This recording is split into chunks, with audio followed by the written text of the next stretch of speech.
BSc 6 semester math online के लिए थोड़ा प्रचार कर रहे हैं। वैसे बीएससी का फर्स्ट सेकंड थर्ड फोर्थ 5 6 6 के 6 सेमेस्टर हम पढ़ाते हैं। ये हम बीएससी 6 सेमेस्टर ऑनलाइन मैथ के लिए प्रचार कर रहे हैं, वो भी कर रहे हैं सेकंड पेपर के लिए।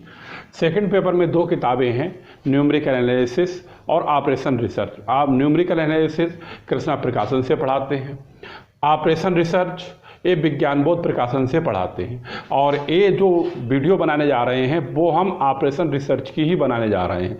ये बना चुके हैं, ये दूसरी वीडियो है वो उसमें लगी हुई। ये ऑपरेशन रिसर्च के बारे में बता रहे हैं विज्ञान बोध प्रकाशन से। अब हमारा यूट्यूब चैनल बना हुआ असली ट्यूशन सेंटर के नाम से। इसमें इस ऑपरेशन रिसर्च की थोड़ी वीडियो पड़ी और इन वीडियो से पढ़ के देखो, अगर पढ़ाई तुम्हारे समझ में आए तो हमारा एप्लीकेशन बना हुआ है, तो ये एप्लीकेशन से तुम जुड़ सकते हो। एप्लीकेशन से जुड़ने का तरीका ये होता है, ये हमारा व्हाट्सअप नंबर है 7456813684। इस पर अपना नाम, क्लास, कॉलेज का नाम भेजोगे, हम तुम्हें अपने एप्लीकेशन से जोड़ देंगे। जोड़ने के बाद तुम जुड़े रहोगे। जुड़ने के बाद अगर तुम्हारे पढ़ाई समझ में आए तो तुम हमारे व्हाट्सएप पर मैसेज डालोगे, सर पढ़ाई समझ में आ रही है, तभी हम तुम्हें फ़ीस बताएंगे। तुम फीस पे करोगे तभी ये सारी वीडियो तुम्हारे पेपर तक रुकेंगी। ये ऑनलाइन का प्रोसेस है, ठीक है। और ये सेकेंड पेपर है 6 सेमेस्टर का, उसमें ये 2 किताबें हैं, न्यूमेरिकल एनालिसिस कृष्णा प्रकाशन से है, ऑपरेशन रिसर्च विज्ञान बोध प्रकाशन की है, ठीक है। वीडियो पढ़ के देना, पढ़ाई समझ में आए जुड़ जाना, नहीं तो कोई बात ही नहीं। देखें, चैप्टर नंबर 1 चल रहा है, लीनियर प्रोग्रामिंग के चैप्टर है, ठीक है। अब इसको हम तुम्हें बताते हैं, ये ऑपरेशन रिसर्च की किताब है। दिखा दें तुम्हें किताब, ये किताब है ऑपरेशन रिसर्च की और ये है विज्ञान बोध प्रकाशन की, ठीक है। अब इसको हम कराने जा रहे हैं और देखें पहली वीडियो। हाँ, लीनियर प्रोग्रामिंग में मेथड है, तो इस चैप्टर में एक मेथड है, उसका नाम है ग्राफिकल मेथड। तो सबसे पहले ग्राफिकल मेथड से लीनियर प्रोग्रामिंग को निकालना हम तुम्हें बताते हैं, ठीक है। और इसके निकालने के 4 मेथड होते हैं, 4 प्रकार के क्वेश्चन होते हैं।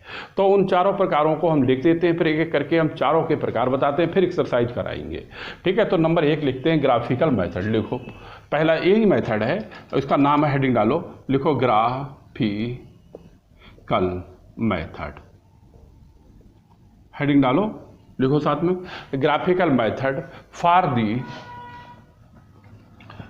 The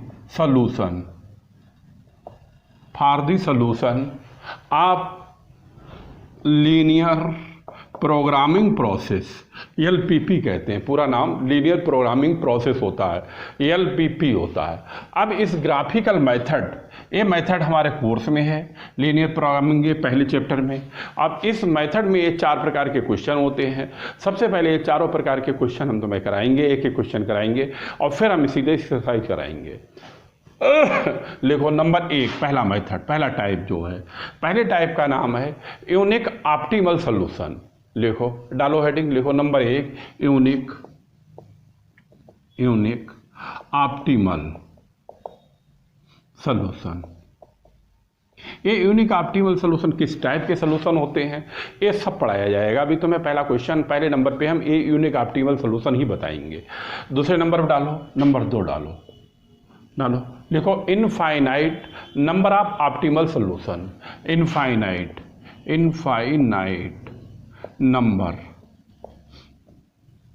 of optimal solution,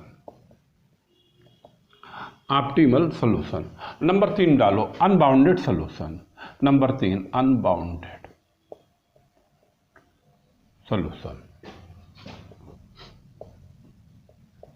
number 3 unbounded solution. Number 4 में डालो नो फेसिबल, FEASIVLE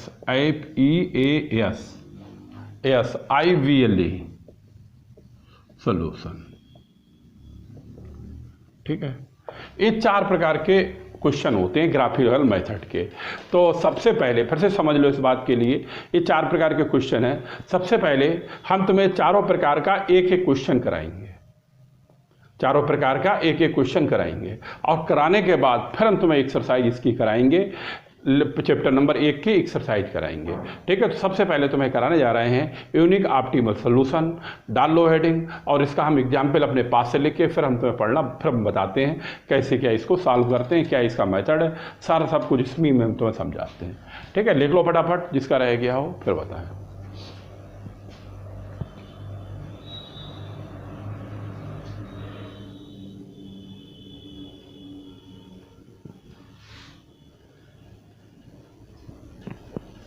ठीक है,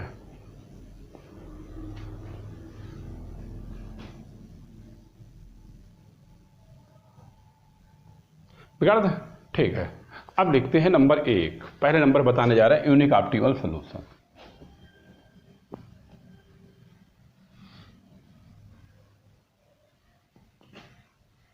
अब तुम्हें हम पहली एग्जाम्पल यूनिक ऑप्टिमल सोल्यूशन की बताने जा रहे हैं। डाल लो हेडिंग, लिखो यूनिक ऑप्टिमल सोल्यूशन। अब यूनिक ऑप्टिमल सोल्यूशन एक किस टाइप के सोल्यूशन होते हैं वो हमें इसका ग्राफ बनाना पड़ता है, इसीलिए इसका ग्राफिकल मेथड नाम है। ग्राफ बनाना पड़ता है और उस ग्राफ से ही पता लगता है ये यूनिक ऑप्टिमल सोल्यूशन है। ठीक है, अब इसका हम एक एग्जाम्पल लिखते हैं अपने पास से, एग्जाम्पल। ठीक है, ये तुम्हारी किताब का नहीं है, हमने छाट छूट के यूनिक ऑप्टिमल सोल्यूशन का एक एग्जाम्पल तुम्हें बताया है। हम चारों मेथडों का पहले एक एक एग्जाम्पल तुम्हें बताएंगे। ठीक है, फिर हम तुम्हें कराएंगे एक्सरसाइज। ठीक है, लिखो सॉल्व, क्वेश्चन जैसा लिखा होता वैसे एग्जाम्पल लिखो। लिखो solve the LPP method, solve the LPP method, LPP by graphical method, by graphical method, solve the LPP by graphical method. अब इसमें लिखा हुआ है मिनिमम, मिनिमम जेड बराबर, जेड बराबर है 20x1 प्लस 10x2। ठीक है, 20x1 प्लस 10x2 और आगे लिखा होता है सब्जेक्ट टू और पहला है x1 plus 2x2, x1 plus 2x2 less equal 40 है। ठीक है, दूसरी इक्वेशन है 3x1 प्लस x2,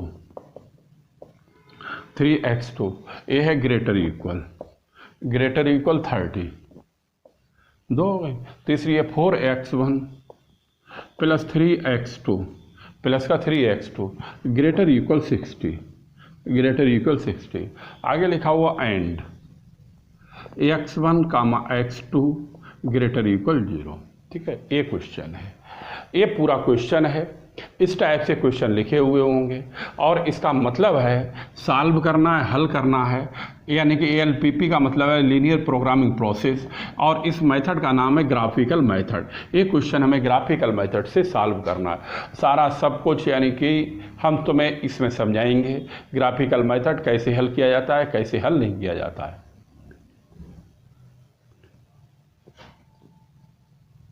मिनिमाइज लिख लो, MIZ, माइज। ठीक है, हाँ अब सुनो, पहले नंबर पे ग्राफिकल मेथड में दो प्रकार के होंगे, या तो मिनिमाइज होगा या मैक्सिमाइज होगा। मिनिमाइज का मतलब होता है मिनिमम यानी छोटा वाला और मैक्सिमाइज का मतलब होता है बड़ा वाला। इस मिनिमाइज और मैक्सिमाइज का प्रयोग लास्ट में है, तो हम लास्ट में तुम्हें बताएंगे मिनिमाइज और मैक्सिमाइज का क्या प्रयोग है। तो ये ठीक है, सब कुछ इसी में बताते चल रहा है। दूसरे नंबर पे सब्जेक्ट टू, ये 4 रिलेशन दिए हुए, 3 दिए हुए, 1 2 3 और एक कंडीशन दी हुई। एक कंडीशन क्या है, x1 x2 लिखा हुआ है, इसमें x1 और x2 होता है। ग्राफिकल मेथड 2 डायमेंशन होता है, इसलिए 2 ही एलिमेंट होते हैं, एक x1 होता है, एक x2 होता है। ठीक है, इसकी वैल्यू हमेशा 0 से बड़ी या 0 के बराबर होती है, इसका मतलब ये होता है। अब इसका सोल्यूशन हम किस तरह से निकालते हैं वो समझो, एक एक बात को समझो। सबसे पहले लिख लेते हैं यहाँ पे सोल्यूशन। ठीक है, अब इसमें ये सब्जेक्ट टू से मतलब होता है, ऊपर वाले से मतलब होगा तब मतलब होगा तो हम बताएंगे। अब इसे लिखते हैं, यानी x1 प्लस 2x2 यहाँ पर चाहे लेस इक्वल हो चाहे ग्रेटर इक्वल हो, इक्वल का ले लेते हैं, लेस और ग्रेटर का चिन्ह छोड़ देते हैं, तभी ये 40 हो जाता है। ठीक है, अब इसमें यहाँ पर 1 बना लेते हैं। 1 बनाने के लिए 40 से इसको डिवाइड कर देते हैं, लिख देते हैं डिवाइडेड बाई 40, तभी ये हो जाता है x1 बटे 40 और ये हो जाता है x2 बटे 2 बटे 40 का मतलब 20 हो जाएगा और बराबर क्या हो जाता है 1। ये समझ में आया यहाँ तक? ये 2 बटे 40 हो जाएगी, काटोगे 20 हो जाएगा। अब जैसे जो लाइन होती है, लाइन की समीकरण ये होती है x upon a by upon b बराबर 1। इसके कोऑर्डिनेट होते हैं a कामा 0 और 0 कामा b, इसी से कोऑर्डिनेट लिखे जाते हैं। तो a का काम यहाँ 40 कर रहा है, इसलिए इसका कोऑर्डिनेट हो गया 40 कामा 0 और b का काम यहाँ 20 कर रहा है, तो a हो जाएगा 0 कामा 20। मतलब समझ में आया? इस तरह से इसको लिखा जाता है। अब आया दूसरा इक्वेशन, इसको बराबर करें तो a है 3x1 प्लस x2 बराबर 30। इसमें भी ग्रेटर हो चाहे लेस हो उसको छोड़ देते हैं, इक्वल को लेते हैं। इसका भी प्रोसेस यही है कि सबसे पहले 30 से डिवाइड कर दिया जाता है, तो लिखेंगे डिवाइडेड बाई 30 से डिवाइड करेंगे तो x1 बटे 10 हो जाएगा, ये 3 बटे 30 आएगा, काटोगे 10 हो जाएगा, x2 बटे ये 30 हो जाएगा बराबर 1। यहाँ पर 1 बनाना होता है इसलिए इसकी वजह से। अब इसका कोऑर्डिनेट क्या हो जाएगा? ये आएगा 10 कामा 0, दूसरा हो जाएगा 0 कामा 30। किससे लिखा जाता है? a कामा 0, a का काम 10 कर रहा है, 10 कामा 0 हो गया, 0 कामा b का काम कर रहा है 30, तभी 0 कामा 30 हो गया। दोनों समझ में आ गया कोऑर्डिनेट? अब इसी तरह से तीसरा लिखेंगे। इसको जो पहली इक्वेशन है इसको इक्वेशन 1 डाल देते हैं, इसको डाल देते हैं इक्वेशन 2।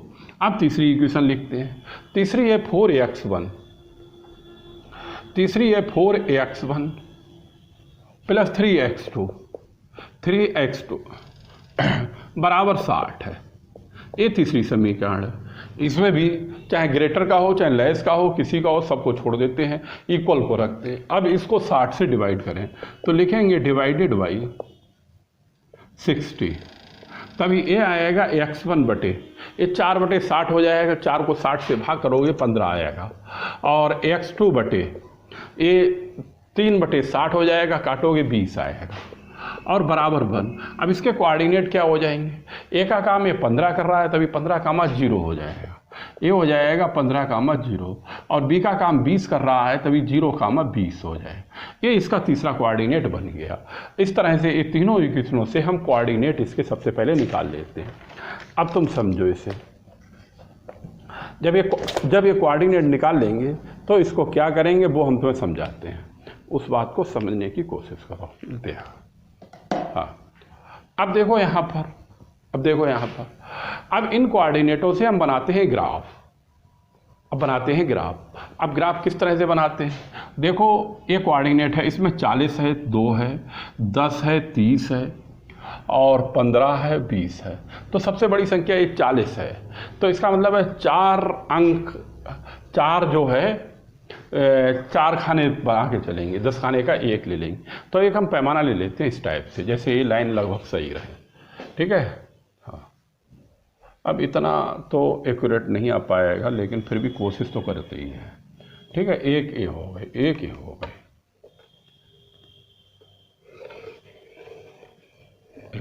ठीक है। अब ए लिखा हुआ, फिर से बता दें, x1 और x2 लिखा हुआ है ग्रेटर 0। ये चित्र 2 डायमेंशन है, इसलिए ये x1 और x2 लिखा हुआ है। तो एक यहाँ पर x1 को प्रदर्शित करता है और एक यहाँ पर एक्सिस x2 को प्रदर्शित करता है। तो अभी हमने तुम्हें बताया मैक्सिमम यहाँ पर क्या लिखा हुआ है 40, तो यहाँ पर 4 अंक बना लेते, 1 10 हो गया समझ लो, ये 20 हो गया, ये 30 हो गया, ये 40 हो गया। इसी तरह से ये 10 हो गया, ये 20 हो गया, ये 30 हो गया, ये 40 हो गया। इसी तरह से ये 10 हो गया, ये 20 हो गया, ये 30 हो गया, ये हो गया 40। इसी तरह से 10 हो गया, ये 20 हो गया, ये 30 हो गया, ये हो गया 40। इस तरह से बना लिया गया। ठीक है, ये मूल बिंदु कहलाता, ओरिजिन कहलाता है, ये कहलाता ओरिजिन। अब पहला पॉइंट है 40 कामा 0, 40 कामा 0, तो x1 वाला 40 तो ए हो गया और x2 0 ए हो गया, x2 ये वाला तो जीरो है, एक्स जे हो गया 40,0, ये प्रदर्शित करेगा 40,0 के लिए। अब 0,20 है तो ये तो 0 है, इस पर 20 चलेंगे, ये हो गया, ये कहलाएगा 0,20। अब इससे इस लाइन को मिला दें, इसको इससे मिला देंगे, ये मिला देंगे, ठीक है। कितनी भी बड़ी लाइन खोल दो उससे कोई फर्क नहीं पड़ता। ये ग्राफ समझ में आया यहाँ तक। अब दूसरा देखो 10,0, x1 पे 10 हो गया, ये हो गया 10,0, ठीक है। अब 0,30, 0,30 का मतलब है 0 और ये 30 इधर बढ़ा जाएगा, ये x2 वाला 30 है, ये x2 पे 30 है। अब इसे मिला है, ये हो गया 0,30। अब इसे मिला दे इस तरह से, ये मिला दे, ये लाइन बनी जाएगी। अब तीसरे नंबर पे देखो, तीसरे नंबर पे ये आ रहा है 15 गुणा 10 है, x1 वाले पे 15 है, 15 ए हो गया, 10 नहीं है 0 है, तो ए बना जाएगी 15 वाला, ए बना जाएगी, लाओ इसको बढ़ा के लेते हैं, ए बना जाएगी 15,0, ठीक है। अब ए 0,20, 0,20 ए ही आ गया, 0,20 ये लिखा ही हुआ है, तो इसको यहाँ पर दोबारा काट देते हैं और इसे यहाँ पर मिला देते हैं, ये मिला देते हैं, फिर से ये मिला देते हैं, ठीक है। तीनों लाइनें समझ में आ गई। ये भाई ग्राफ बन गया। अब इसके आगे का सुनो, अब पैमाना रख दें फिर तुम्हें बताएं।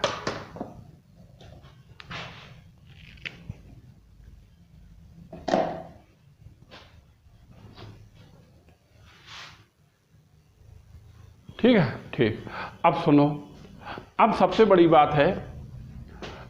बात है यहाँ पर ये अंदर की ओर चिन्ह है, ये बाहर की ओर है, इसका मतलब समझो और अच्छी तरह से ये बात समझो। अगर ये चिन्ह इस तरह से अंदर की ओर आते हैं, लेस और इक्वल होता है, तो इसमें ग्राफ अंदर की ओर बनता है, और जिसमें ये बाहर की ओर चिन्ह बनते हैं उसमें ग्राफ बाहर की ओर बनाया जाता है। अब पहली वाली इक्वेशन है, अब इससे पहले एक बात और बताएं तुम्हें, वो नंबर डाल दें फिर बताएं। जैसे ये 40,0 और 0,20, ये लाइन ए वाली आई है, ये लाइन थी, ये इक्वेशन नंबर 1 थी, ये इक्वेशन नंबर 1 थी। अब 10,0 और 0,30, 10,0 0,30 ये इससे मिली हुई थी, ये वाली मिली हुई थी, ये मिली, ये इक्वेशन नंबर 2 थी। और ये 15,0 वाली, 15,0 ए वाली और 0,20 वाली ए वाली, ये लाइन तीसरी लाइन थी। इसको चाहे इधर भी डाल सकते, ए वाली डाल सकते, ये डाल सकते, ये तीसरी लाइन थी, तीसरी इक्वेशन थी। ये तीनों इक्वेशनें हमने अलग अलग शो कर दी, ठीक है। और करना चाहो तो ये तीसरी इक्वेशन थी, लो इधर भी कर दो, और ए वाली पहली इक्वेशन थी, लो, और ए वाली थी दूसरी, ये तीनों बना दी गई। ये तीनों इक्वेशन हमने इधर उधर शो कर दी, ठीक है। अब क्या है, अब इसमें देखो, अब सुनो उस बात के लिए। देखो इक्वेशन नंबर 1 में, इक्वेशन 1 इसी से तो बनी थी, इसमें चिन्ह ए लेस वाला है, ए वाला अंदर की ओर, तो इसलिए अब इक्वेशन 1 में, ए1 में ये अंदर की ओर बनाया जाएगा एरो। अंदर की ओर एरो का मतलब है ओरिजिन की तरफ एरो बनाएंगे, यानी इस तरह से एरो बनाएंगे, इस तरह से एरो बनाएंगे, इस तरह से एरो बनाएंगे, इस तरह से एरो बनाएंगे, ठीक है। अगर ए अंदर की ओर है, अंदर की ओर है तो किसका, कौन सी है, ए इक्वेशन पहली है, इसलिए पहली इक्वेशन में एरो जो बनाए जाएंगे वो बनाए जाएंगे अंदर की ओर। अंदर की ओर का मतलब है ओरिजिन की तरफ बनाएंगे, अंदर की ओर का मतलब समझना ओरिजिन की तरफ बनाएंगे, बात समझ में आई। अब दूसरी इक्वेशन में, दूसरी इक्वेशन में चिन्ह है ग्रेटर का, लाओ इसे बना दे। ये दूसरी इक्वेशन में ग्रेटर इक्वल का है, ग्रेटर इक्वल का है तो ओरिजिन की तरफ नहीं, ओरिजिन से विपरीत दिशा में बनाएंगे, बाहर की ओर बनाएंगे। अब इक्वेशन नंबर 2 ए रही, इक्वेशन 2 में बाहर की ओर है, तो बाहर की ओर जो चिन्ह बनेगा, दूसरी समीकरण ए है, तो इसके समीकरण के चिन्ह इस तरह से आएंगे, इस तरह से आएंगे, ए आएंगे, ए आएगी, ये आएगी समीकरण 2, ये आएगी समीकरण। ये हो गए बाहर की ओर, ये ओरिजिन से विपरीत दिशा में बन गए। अब आ जाओ नंबर 3 पे। नंबर 3 में ए है, इसमें भी बाहर की ओर चिन्ह है, तो तीसरी समीकरण में भी बाहर की ओर ही चिन्ह बनेंगे। अब तीसरी समीकरण ए आ गई, इसमें भी ए वाला ग्राफ इस तरह से शो होगा, क्योंकि ए बनेगा जाके बाहर की ओर, बाहर की ओर, ए बाहर की ओर। बात कुछ समझ में आ रही? अब तीनों की बात समझ में आ गई, फिर से समझ लो इस बात के लिए। ये जो इस तरह से चिन्ह लगा हुआ है, इसका जो एरो बनेगा वो ओरिजिन की तरफ बनेगा, वो ऐसे एरो बनेगा कि उसका चिन्ह ओरिजिन की तरफ भागता हुआ है। और इस तरह का बड़ा वाला चिन्ह बना हुआ, जैसे बाहर भाग रहा है ये चिन्ह, तो इसका तीर भी हमारा बाहर की ओर भागेगा। अब इसमें कवर्ड एरिया कौन सा है, कवर्ड एरिया कौन सा लिया जाएगा? जैसे कोई भी मकान होता है, उसमें कई छतें हों और ऐसी जगह भी खड़े हो कि जो सारी छतें हों, सारी छतें एक जगह पे आ जाएं, तो इसमें वो एरिया लिया जाएगा जो तीनों के द्वारा घिरा हुआ हो। यानी ऐसा कॉमन एरिया लिया जाएगा जो तीनों के द्वारा घिरा हुआ एरिया हो। मतलब बात समझ में आ रही नहीं आ रही? ये नहीं है कि एक के द्वारा घिरा हुआ, ऐसा होगा जिसमें तीनों यानी कि तीनों साइड, यानी इक्वेशन फर्स्ट सेकंड थर्ड सारी इक्वेशनें घिरी हुई हो। बात कुछ समझ में आ रही है? ए लिया जाएगा।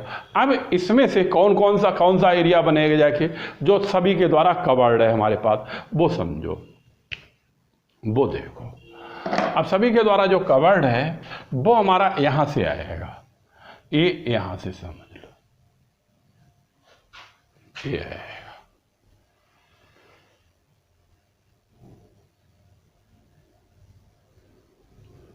या फिर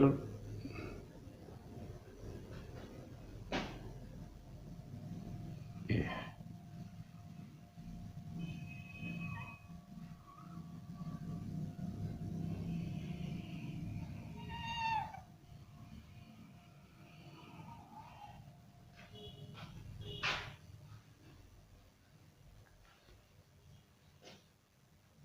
अब इसमें ए आ गया इसके द्वारा, ये लाइन इस लाइन को भी कवर कर गई, ठीक है, ये लाइन यहाँ पर भी कवर कर गई।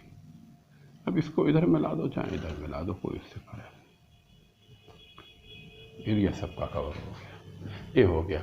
अब इसमें सभी आ गए, सभी क्या आ गए? देखो ये तीसरी लाइन देखो ए आ रही है, ये तीसरी लाइन हो गई। ये दूसरी लाइन का एरिया देखो ए वाला फंस गया, ए वाला फंस गया, और पहली लाइन का एरिया ए फंस गया, ठीक है। अब इनके नाम डाल दें, इसे डाल दें, इस वाले को नाम डाल दें कैपिटल ए, ये नाम लिख दें यहाँ पे कैपिटल ए, कैपिटल ए, और इसे लिख दें कैपिटल बी, और इस पॉइंट का नाम लिख दें कैपिटल सी, और इस पॉइंट का लिख दें कैपिटल डी। अब इस पॉइंट का लिख दें कैपिटल डी। नहीं समझ में आया? ये जो कवर्ड एरिया है वो ABCD है।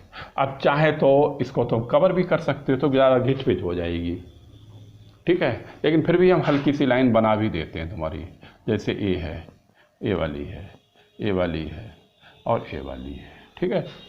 अब यहाँ पर भी लिख देते हैं ABCD, ये एरिया कवर्ड है, ये एरिया कवर्ड है, ठीक है। अब ABCD जो कवर्ड है, इनके हमें कोऑर्डिनेट की जरूरत पड़ेगी।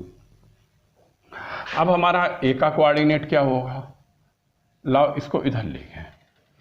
जो कवर्ड एरिया है वो है ABC और D। अब ए के कोऑर्डिनेट क्या है? ए रहा ए वाला, अब इसका कोऑर्डिनेट ए है 15,0, ए है 15,0। अब बी का कोऑर्डिनेट कितना है?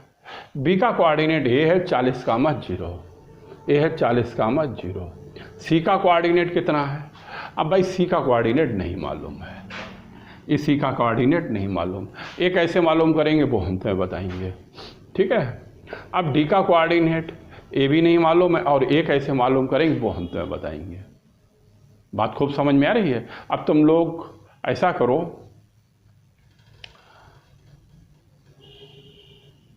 करो, इसे बता ही दें इतना, ये कोऑर्डिनेट निकालना यहाँ बता दें, इस जगह में बता देंगे, इसमें बता देंगे, फिर हम बिगाड़ के तुम्हें बताएं।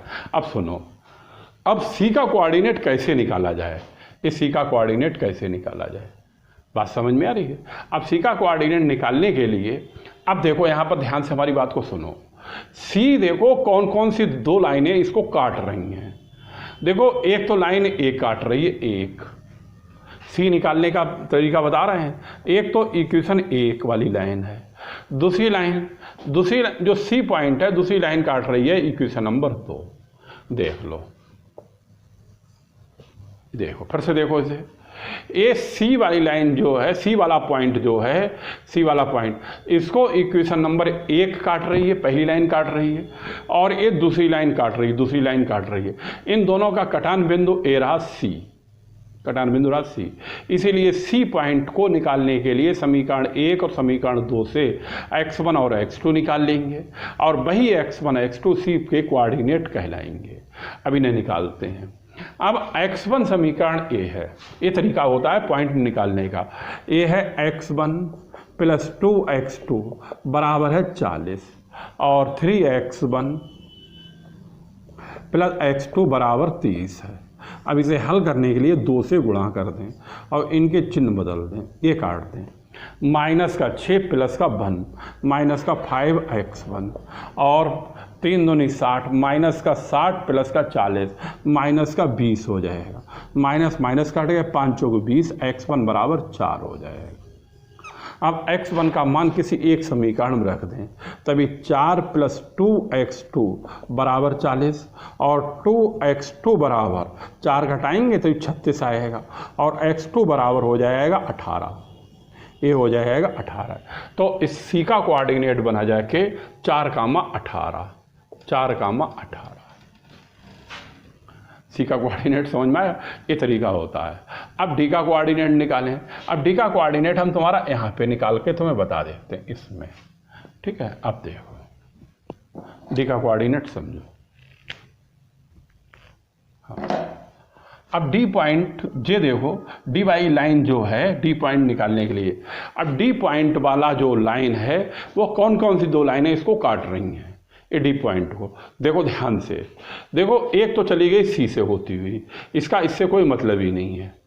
एक काट रही है समीकरण नंबर 2, देखो ध्यान से, और एक काट रही है ये समीकरण नंबर 3। तो डी निकालने के लिए इक्वेशन नंबर 2 और इक्वेशन 3 लेंगे। इन 3 से x1 x2 जो निकालेंगे वो डी पॉइंट के कोऑर्डिनेट कहलाएंगे। फिर से समझ लो, देखो ये डी पॉइंट ए रहा, ए समीकरण ए लाइन 2 है, ए लाइन 2 है और ए लाइन 3 है, ए लाइन 3 है। इन दोनों को कौन काट रहा है? डी पॉइंट काट रहा है। तभी इन दोनों से x1 x2 निकालेंगे, वो डी पॉइंट के कोऑर्डिनेट कहलाएंगे। ठीक है, निकालते हैं। अब तुम देखो समीकरण 2 कौन सी है? दूसरी समीकरण ए रही, ये है 3x1 प्लस x2 बराबर का है 30, ये 2 हो गए। और 3 कौन सी है? 3 ये है 4x1 प्लस 3x2 बराबर का 60 है। अब इसे हल करने के लिए इसको हम 3 से गुणा कर दें, इसको हम 3 से कर दें गुणा, मल्टीप्लाई। इसका चिन्ह बदल दें, ये बदल दें, ये बदल, ये इससे कट जाएगा, ये बदल जाए, कट जाएगा। 3 थिया 9 में से 4 जाएगा, 5x1 हो जाएगा बराबर, ये 90 में से 60 जाएगा, 90 में से 60 जाएगा 30 आएगा, और 5 छक्का 30, तो x1 बराबर 6 हो जाएगा। ये हो जाएगा 6, 5 छक्का 30, x1 बराबर 6 हो जाएगा। आया कुछ समझ में? अब x1 का मान किसी एक समीकरण में रख दें, x1 का मान किसी एक समीकरण में रख दें, तो ये आएगा 3 गुणा 6 प्लस x2 बराबर 30, तभी x2 बराबर 30 माइनस 18, ये 6 18 हो जाएगा, और बराबर आएगा 12। जगह कम होने के मारे थोड़ी सी साइड में हम लिख देते हैं, थोड़ा सा शॉर्टकट यहाँ पे कर देते हैं। तो x1 6 आया, x2 कितना आया? 12, तो इसका कोऑर्डिनेट हो गया 6,12। अब इस तरह से यहाँ पर ए डी पॉइंट के कोऑर्डिनेट 6,12 हो गए। ठीक है, और ए इसका क्या हो गया? कवर्ड एरिया हो गया। अब इन कोऑर्डिनेटों का क्या होगा वो हम तुम्हें बताते हैं, और तुम लोग लिख लो, फिर हम अब बिगाड़ेंगे, उधर का बिगाड़ेंगे, ये ग्राफ तो नहीं बिगाड़ेंगे अभी, तुम लोग लिख लो, बना लो, सही करके लिख लो।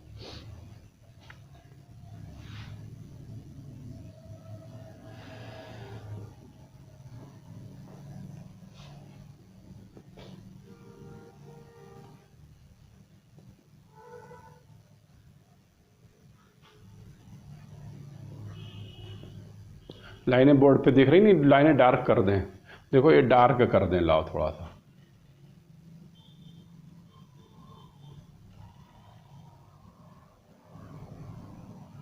ये है, और ये आ रही है डार्क, ये है, ये तो डार्क है, ठीक है। हाँ,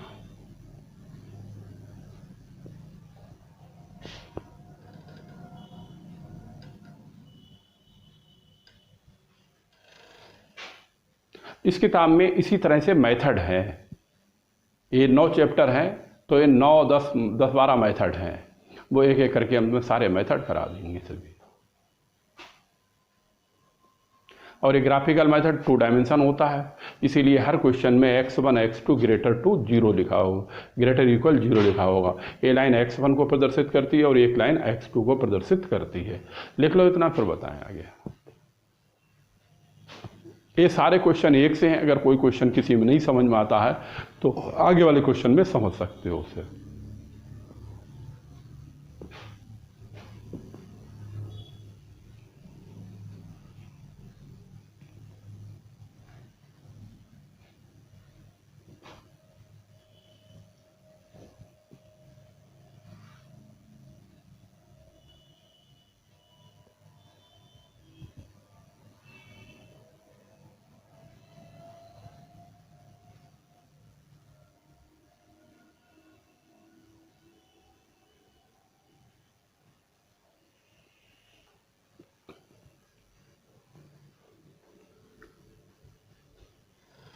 ठीक है, बिगाड़ है।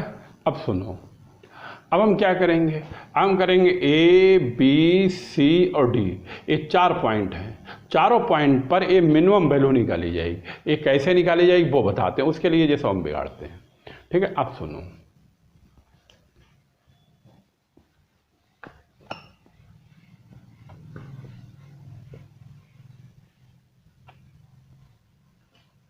अब जैसे z बराबर ए दिया हुआ है, ए z बराबर दिया हुआ 20x1 10x2।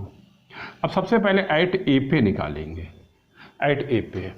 अब ए पे ए के कोऑर्डिनेट है 15,0, ये है 15,0, तो z बराबर, इसका मतलब x1 की जगह 15 रखोगे, x2 की जगह 0 रखोगे, तभी 20 गुणा 15 हो जाएगा प्लस 10 गुणा 0 हो जाएगा, 15 दूनी 30, 300 हो जाएगा प्लस 0 और बराबर का 300 ही आ जाएगा, ये कहलाएगा। बात समझ में आई ए पे। अब हम इसी तरह से एट बी पर निकालें, इधर बढ़ा दें तभी एक लाइन में आ जाएगा। अब बी पॉइंट का कोऑर्डिनेट क्या है 40,0, ये है 40,0। अब 40,0 इस पर जेड क्या होगा, अब x1 की जगह 40 रखेंगे, x2 की जगह 20 0 रखेंगे, तभी 20 गुणा 40 हो जाएगा और प्लस 10 गुणा 0 हो जाएगा, 4 दूनी 8, 800 प्लस 0 बराबर 800 आएगा। ये हो गया कोऑर्डिनेट 800। अब हम निकालेंगे एट सी पर, सी का कोऑर्डिनेट क्या है, अब सी का कोऑर्डिनेट आएगा 4 गुणा 18, 4,18, तो जेड बराबर ये हो जाएगा, इसी में रखेंगे 20 गुणा 4 10 गुणा 18, ये आ जाएगा 20 गुणा 4 आएगा और 10 गुणा आएगा 18, 20 चौको 80 और 18,180, 8 दूनी 16 यानी 260 है, ये हो जाएगा 260। अब हम निकालेंगे एट डी पर, जितने भी पॉइंट होंगे उन सारे पॉइंटों पर निकाला जाएगा। अब डी पॉइंट देखो, अब डी पॉइंट है 6,12, 6,12, 6,12, तो इसका मतलब x1 की जगह 6 रखेंगे, x2 की जगह पे 12 रखेंगे, तो z बराबर 20 गुणा 6 और 10 गुणा 12, 6 दूनी 12, 120 और 12,120 और ये हो जाएगा 240, ये हो जाएगा 240। ठीक है, बात समझ में आ गई। अब इसके आगे का सुनो, ये निकल गए चारों पॉइंट। अब अगर ये मिनिमाइज निकलवाएगा, मिनिमाइज या मिनिमम बात एक ही है, ठीक है। अगर मिनिमाइज निकलवाएगा तो इन चारों वैल्यूओं की छोटी से छोटी वैल्यू ली जाएगी। अगर ए मैक्सिमाइज निकलवाएगा, मैक्सिमाइज या अधिकतम मैक्सिमम समझ लो, तो इसमें से बड़ी वैल्यू ली जाएगी। बस दो ही तरह के हैं, या तो मिनिमाइज है या मैक्सिमाइज है। अब इसमें कौन सा निकलवा रहा है? मिनिमाइज। तो देखो ये पहले 300 है, 800, 260 है, 240 है, तो सबसे छोटी क्या हो गई? 240 हो गई, 240 हो गई। तो हम लिखेंगे मिनिमाइज, मिनिमाइज, मिनिमाइज, ठीक है। मिनिमाइज जेड बराबर कितना हो गया? 240। और किस पर हो गया? Eight D. किस पॉइंट पे हो गया? डी पॉइंट पे। और उसके कोऑर्डिनेट एट डी, और डी के कोऑर्डिनेट क्या है? 6,12, 6,12। और इसी तरह से जो कवर्ड एरिया होता है, इस तरह से अगर एक कवर्ड एरिया आ जाता ए वाला, अब तो तब बन ही गया होगा सबका, तो कोई दिक्कत नहीं, कितना भी इसे इसमें लीपा पोती करते हैं, कोई दिक्कत नहीं। ये इस तरह से एक कवर एरिया, एक कवर एरिया आ जाता, एक कवर एरिया आ जाता, इस तरह से एक कवर एरिया आ जाता है। इसी टाइप के सलूशन को यूनिक ऑप्टिमल सलूशन कहते हैं। अगर एक कवर एरिया इस तरह से आ जाता, अभी चारों आएंगे तभी तुम्हें धीरे धीरे करके समझ में आ जाएंगे किस तरह के एरिया कहलाते। काटने की इच्छा हो काट दो, नहीं तो ऐसे भी लिख सकते हो, कोई इसमें दिक्कत नहीं है। अब यही हमारा क्या कहलाता है? Unique optimal solution. ये आंसर हो गया इसका, 240 हो गया। और किस पॉइंट पे हो गया? डी पॉइंट पे हो गया। ए पॉइंट इसका मिनिमाइज का है। बात समझ में आई? ठीक, ये आंसर हो गया। आंसर बस इतना ही लिखना है। आगे कभी कभी अगर पूछ पाछ लेता है एक आधे नंबर में, तो उसको इस तरह से हम शो कर देते हैं। हाँ, आगे लिख सकते हो, इज कॉल्ड, लिखना चाहो लिख सकते हो, नहीं लिखना चाहो तो मत लिखो। Is called unique optimal, unique optimal solution, unique optimal solution, ठीक है। इस टाइप के सॉल्यूशन को ही यूनिक ऑप्टिमल सॉल्यूशन कहते हैं। और मिनिमाइज का इसका आंसर कितना हो गया? 240, ठीक है। लिख सादा ऐसा लिखना चाहो तो इस तरह लिख दो, आंसर जेड बराबर 240, ठीक है। बाकी बहुत कुछ लिख दिया है, आंसर ये लिख दिया एट मिनिमाइज का आंसर, ठीक है, ठीक है। ये 240 है, ठीक, सही, समझ में आ गया, ठीक है। अब हम सबसे पहले फिर से तुम्हें बता दें, जैसे ये क्वेश्चन 4 प्रकार के हैं, तो अब एक प्रकार का तुम्हें हमने उदाहरण दे दिया है, तो एक एक करके हम चारों प्रकार के उदाहरण देंगे। फिर हम तुम्हें विज्ञान बौद्ध प्रकाशन की किताब के क्वेश्चन कराएंगे, उसका पूरा एक्सरसाइज कराएंगे, ठीक है। पूरा के जितने भी मैक्सिमम हो जाएंगे उतने ज़्यादा हम तुम्हें क्वेश्चन कराएंगे, ठीक है। आज की वीडियो में इतना ही कराएंगे, आगे वाली में अब दूसरा सोल्यूशन तुम्हें कराएंगे, ठीक है। नोट कर लो, तुम उतार लो, और फिर हम आगे वाले वीडियो को बारे में बताएं।